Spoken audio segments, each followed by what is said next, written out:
Rakuten, c'est un groupe japonais à l'origine, créé en 1997. C'est l'inventeur de la marketplace. Première place de marché au monde, activée en 1997. Aujourd'hui, le groupe a considérablement grandi. Rakuten, c'est 30 000 personnes dans le monde, une trentaine de pays, une cinquantaine de nationalités, et des services qui vont de l'e-commerce, place de marché, opérateurs de cashback, de fidélisation, en passant par une division fintech, carte bancaire, trading, securities, assurance, et une division adtech avec des plateformes d'affiliation parmi les plus puissantes au monde, trading desk, donc de la gestion de campagnes digitales et de data pour des grands annonceurs partout dans le monde. Et enfin une dernière activité de médias et de contenu avec des plateformes de vidéo à la demande, Rakuten TV, Rakuten Viber, du messaging, 1 milliard d'utilisateurs dans le monde. Voilà, donc un portefeuille très diversifié, à la fois en termes de business et de géographie. En France, on est 300, un peu plus de 300, 350 personnes au total, réparties dans 7 activités qui vont du e-commerce, en passant par des activités B2C type Rakuten Kobo, la liseuse numérique qui est bien connue ici avec une part de marché très importante. Et dans le monde, Rakuten Kobo, c'est la seule alternative à Kindle, 30 millions de lecteurs, d'utilisateurs. Rakuten Viber en France, Rakuten TV, la plateforme de vidéo à la demande, et puis Rakuten Marketing sur l'advertising et la data. Donc une palette assez importante de business. Et en Europe, c'est 2500 personnes Rakuten, avec notamment une banque au Luxembourg qui nous permet d'opérer des services bancaires dans 21 pays. On entre actuellement dans une troisième phase.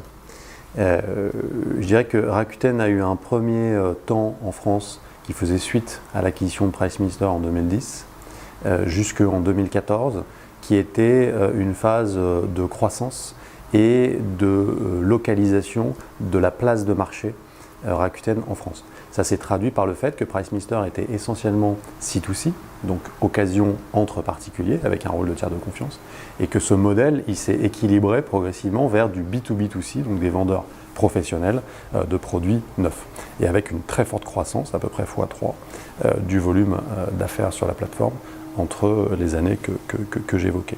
Et puis ensuite s'est ouvert une période d'installation des ingrédients du modèle Rakuten en France, ce que nous avons fait depuis 3 ans environ, qui s'est traduit d'ailleurs par le switch complet vers la marque Rakuten France. Aujourd'hui, la société s'appelle Rakuten France et commercialise les mêmes services et propose les mêmes features que celles de Rakuten au Japon ou de Rakuten.com aux États-Unis par exemple.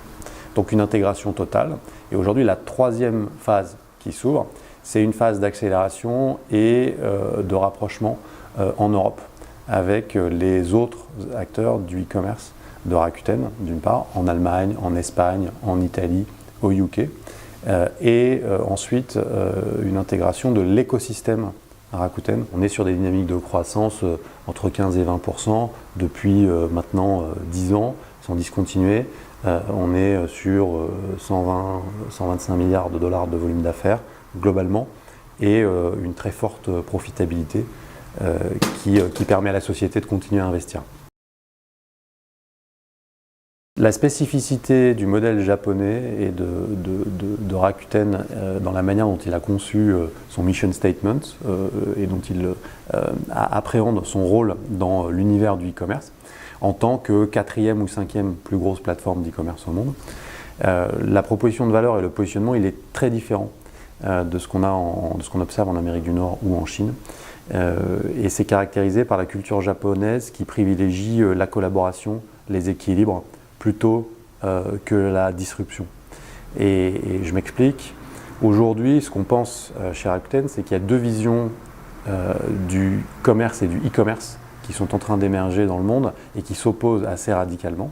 La première, que l'on peut résumer sous le qualificatif de New Retail, dont Jack Ma a la paternité, qui est je résume et je simplifie, une stratégie de substitution. Voilà. J'entre, je réduis la valeur des incumbents et j'apporte un modèle qui tend à capter leur part de marché et capter la valeur dans l'industrie.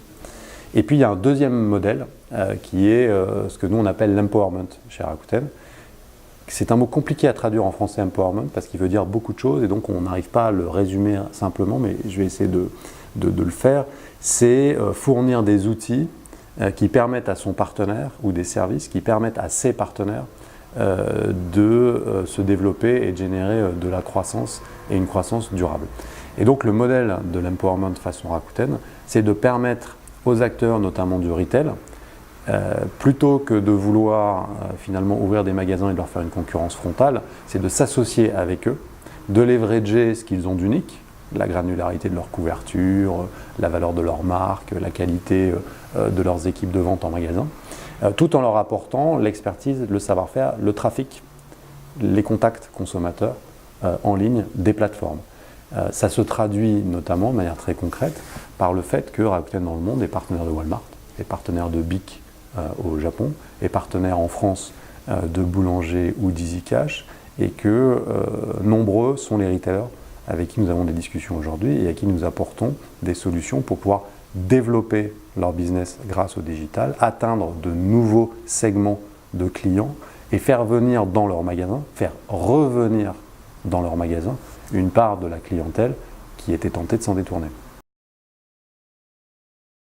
Le deuxième élément remarquable dans la culture japonaise, c'est, et c'est vrai plus largement dans le sud-est asiatique, mais c'est une approche collective, à l'inverse des cultures plus occidentales. Et donc ça a structuré le mindset marketing de Rakuten dès le début. Ça s'est traduit par quoi? Par la mise en place, dès les débuts des années 2000, du Club Rakuten, qui est une communauté, un programme de fidélité, pour simplifier, 1,2 milliard de membres dans le monde. Nous l'avons lancé en France il y a 2 ans. Aujourd'hui, ça représente 50% de notre volume d'affaires au mois de décembre, par exemple. Et cette communauté, elle repose sur un identifiant unique. Elle repose sur une monnaie, le Rakuten Super Point, qui est presque une crypto-monnaie extrêmement liquide et simple à utiliser. Et Rakuten a notamment bâti son succès, la rétention de ses clients et la construction d'une relation économique profitable et durable grâce à cette dynamique de fidélisation, à l'inverse de ce que l'on a pu observer chez la majorité des commerçants dans le monde occidental, européen, américain, par lequel le développement ces dernières années s'est opéré via des budgets d'acquisition massifs et avec des inflations que l'on connaît sur les CPC ou les coûts d'acquisition. Donc ça, c'est une deuxième différence notoire. On a fait la plus grosse année en 2018 depuis la création de l'entreprise avec des croissances à 2 chiffres supérieures au sous-jacent marché. On veut encore accélérer cette année et on va le faire assez simplement en proposant une alternative au modèle de place de marché ou d'e-commerce traditionnel en France. Je m'explique, nous avons annoncé en décembre que nous lancions le club Rakuten Everywhere, qui est une extension de notre programme de fidélité et ce qu'on appelle dans notre jargon interne l'open e-commerce. Donc la proposition marketing, la proposition de valeur, c'est de créer une plateforme d'open e-commerce qui est une place de marché ouverte, qui permet aux membres et aux utilisateurs de la plateforme Rakuten de gagner de la fidélité, des super points, non seulement lorsqu'ils achètent ou qu'ils vendent chez Rakuten, mais aussi lorsqu'ils achètent chez nos partenaires. Ce programme, qui a démarré donc il y a un peu moins d'1 mois, comprend déjà 150 sites et marques partenaires comme Nike, Hotel.com ou Sephora par exemple, et donc un membre du club Rakuten bénéficiera de 5% en super points sur l'ensemble de ses achats chez tous nos partenaires. On continue à explorer de nouveaux leviers en acquisition, mais ce qui est important, c'est que ce qu'on a fait au cours des 3 dernières années, c'est faire un pivot de notre modèle économique. Et aujourd'hui, les budgets ou l'investissement, l'effort marketing en rétention, il est très supérieur à l'effort marketing d'acquisition. Et ça s'est également accompagné par une migration de l'usage sur le mobile. Donc ce que nous a permis le fait de développer notre programme de fidélité et cette communauté, ce club, c'est d'atteindre ce double objectif. De scaler le volume d'affaires sur le mobile, plus de 65% aujourd'hui. Et 2, de réduire nos traffic acquisition costs pour investir plus fortement dans la rétention. Le site mobile et l'application ont à peu près, à la fois en termes de trafic et de volume d'affaires, le même poids. Rakuten, c'est un groupe qui est diversifié et qui opère dans plein d'activités B2C et B2B. Pour nous, expérience égale écosystème. Rakuten est un business de plateforme. Ça veut dire quoi en termes de proposition de valeur pour le client et de parcours? Ça veut dire la faculté de pouvoir utiliser un ou plusieurs services de manière très simple, très rapide et de bénéficier de Rakuten Superpoints de façon plus importante à mesure que l'on étend son usage. Donc en France, ça n'existait pas. Nous avons lancé l'année dernière, l'été dernier, le Rakuten ID et la plateforme unifiée Rakuten Superpoints.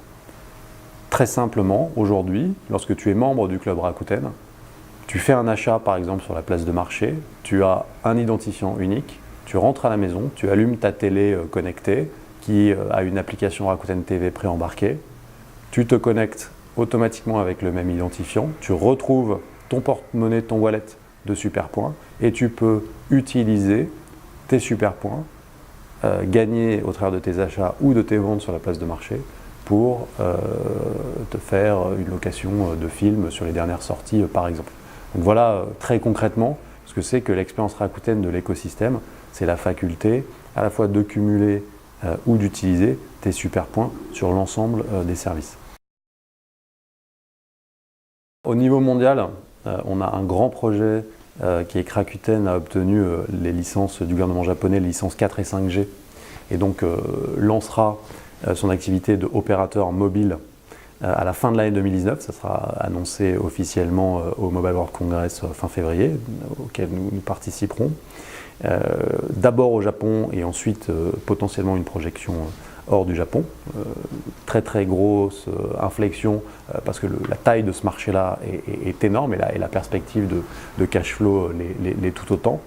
En Europe, au travers des activités bancaires, nous sommes en train de travailler sur des services financiers à la fois pour les clients et pour les entreprises que nous lancerons cette année. Et puis dernier point, nous allons accélérer nos partenariats avec les retailers, je l'évoquais tout à l'heure. Nous avons mis en place le Click and Collect en 2 heures chez Boulanger dans les 150 points de vente. Ça a été un carton, notamment à Noël, durant le sprint final la dernière semaine où Rakuten et Boulanger ont généré beaucoup d'interactions online to offline, comme on dit. Et notre objectif cette année, c'est d'embarquer plusieurs autres grands retailers, et des discussions sont en œuvre, pour que le retail et le monde des plateformes finalement trouvent un chemin commun, une destinée commune, et ne soient pas dans une opposition assez simpliste, telle que ce qu'on peut avoir classiquement. Chez Rakuten, c'est 60-40. 60% du revenu ou de la marge provient des activités d'e-commerce et 40% provient des activités fintech et advertising. D'accord ? Plus spécifiquement en France, sur le modèle économique de Rakuten France, aujourd'hui, nous on bénéficie d'effets de réseau assez intéressants entre le C2C et le B2B. Puisque lorsque tu entres en connexion avec la plateforme Rakuten, tu peux être vendeur, membre du club, tu vas recevoir des Superpoints sur tes ventes. Ces Superpoints vont te permettre de financer ton premier achat et de devenir acheteur et ainsi de suite. Donc on a des effets de réseau importants. Aujourd'hui, le C2C, c'est 30% de notre volume d'affaires, 70% sur le B2B.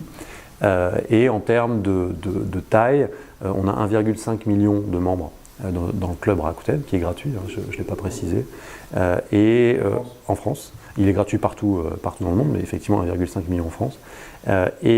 Toujours en France, on oscille entre 10 et 11 millions de visiteurs uniques, selon Nielsen, le panel officiel, tous les mois, pour les services Rakuten. Ce que je sens poindre en Europe, ou ce qui, j'espère, va se développer en Europe, lorsque on voyage un peu en Asie, en Inde, aux États-Unis, on observe, la montée des plateformes.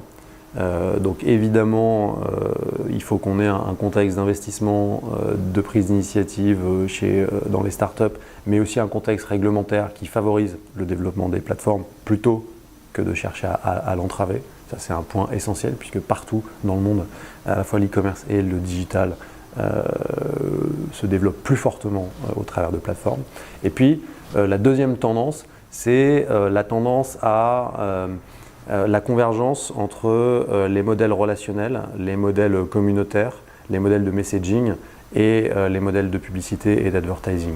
Et la fusion entre les trois, à l'image évidemment de Lime au Japon, de WeChat, de ce que Rakuten Viber également propose. Et aujourd'hui en Europe, il n'y a pas pour l'instant de modèle qui a émergé, à l'inverse d'autres régions du monde. Donc je pense qu'il va se passer beaucoup de choses dans les mois à venir sur ce sujet.